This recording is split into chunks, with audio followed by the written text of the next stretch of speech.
on a steamer ship trip down the Mississippi River to Vicksburg for a scholarly discussion on the subject of slavery.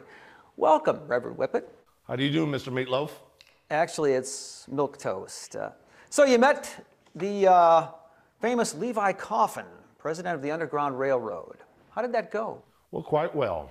I always wanted to meet a Quaker and a professor of religion. Now, he had said that he had already seen very little fruits of religion in the South. Okay. Now, what did you say to that? You know the South really well. Well, nothing. We were interrupted by the first mate, who was swearing at the deckhands. Those lazy slaves must always be hurried along. That seems to be a generality about black slaves. How could you say that? Well, one of the slaves said he had to go home to get a new shirt because his was torn.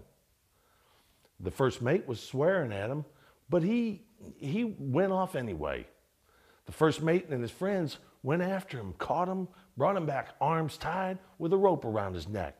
They strung him up so his feet just touched the deck. This is common practice for those disobedient slaves. So trying to get a clean shirt is a crime? Did the slave have any rights? No, none that a white man was bound to respect. Everyone was invited to watch the beatings. Now, Mr. Coffin said he agreed the slave should be punished, but he didn't watch. Now, after the beatings, the slave's wounds were washed with salt and water. Then dinner was announced and we all adjourned to the dining room.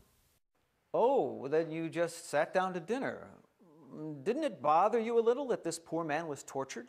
No, I'm a preacher, plus a slaveholder. Those slaves must be made to obey and fear that whip.